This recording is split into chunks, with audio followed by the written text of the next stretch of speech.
नमस्कार बच्चों, आप जितने भी विषय पढ़ते हो उनमें से कुछ विषय ऐसे होते हैं जिनके आपको पूरे नंबर मिलते हैं, जैसे मैथ है, साइंस है। और कुछ विषय ऐसे होते हैं जैसे कि लैंग्वेज, जितनी भी हमारी उर्दू, हिंदी और इंग्लिश माना जाता है कि उसमें आपके कोई ना कोई मार्क्स या अंक जो है वो कट जाते हैं।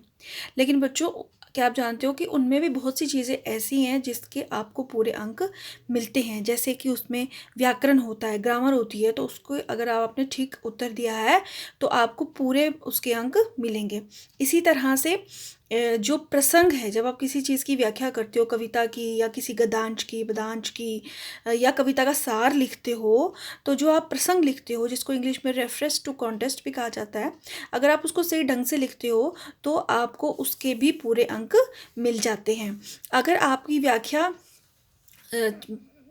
5 से 6 नंबर की व्याख्या है तो उसमें 1.5 से 2 नंबर का जो प्रसंग है वो होता ही है।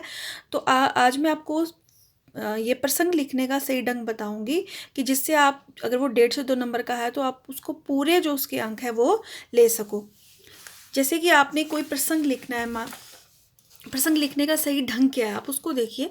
जैसे आप कोई प्रसंग लिख रहे हो, जैसे यहाँ पे ये पंक्तियाँ, अगर दोहा होगा तो दोहा लिखना है, कविता का सार लिख रहे हो तो कविता लिखना है, अगर किसी गद्यांश की व्याख्या कर रहे हो तो आपने वो लिख। गद्यांश होता है जो आपकी लेसन में से भी कई बार कुछ पंक्तियाँ, कुछ लाइनें आ जाती हैं कि इसकी आप व्याख्या करें, तो अगर वो है तो भी आपने जो भी है वो ऊपर लिख लेना। पहले ये पंक्तियाँ मैं बता रही हूँ, ऐसे कि ये पंक्तियाँ हमारी पाठ्य पुस्तक, अपनी पाठ्य पुस्तक का नाम, जैसे नव भारती की कविता, जो कविता है साखी से ली गई हैं, और उसके बाद जिसके रचयिता, जो भी उसके कवि होंगे, रचयिता होंगे, कविदास जी हैं।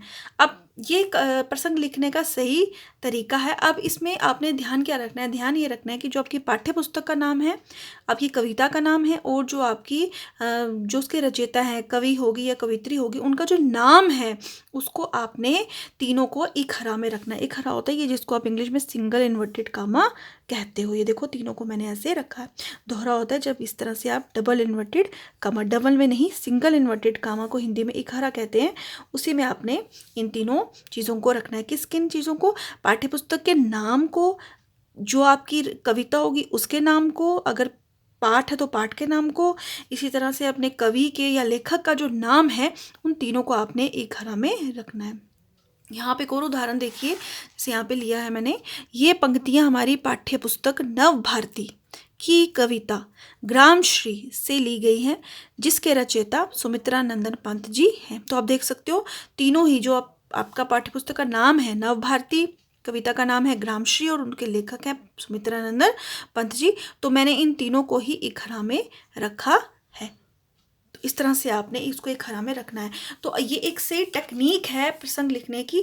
कोई ज़रूरत नहीं है कोई लंबा चौड़ा प्रसंग उसको लिखने की, ये सही टेक्निक है। अगर 1 से 2 नंबर या 1.5 नंबर का आपको प्रसंग होगा, तो आपको, अगर वो अध्यापक इससे को लिखने की टेक्निक को जानता होगा, तो आप सिर्फ ये जो एक हरा लगा दोगे इन तीनों चीज़ों पे, इसमें आपको पूरे जो है वो अंक मिल जाएंगे। इसी तरह से अगर आप कोई सार लिख रहे हो तो भी आपने इसी तरह से उसका अपनी किताब का नाम, उस लेसन का नाम और उसके लेखक का नाम, कोई भी किसी भी तरह का जो प्रसंग है, उसमें ये तीन जो है ये मुख्य बातें होती हैं कि आपकी किताब का नाम क्या है, उस लेसन का, उस कविता का, उस क्या नाम है, और उसके रचयिता, चाहे वो लेखक हो, कवि हो, कवित्री हो, उनका, उन तीनों को आपने इस तरह से एक हरा में रखना है। तो ये एक सही टेक्निक है प्रसंग लिखने की। अगर आप इस तरह से प्रसंग लिखते हो तो आपको इस प्रसंग के पूरे नंबर मिल जाएंगे। धन्यवाद।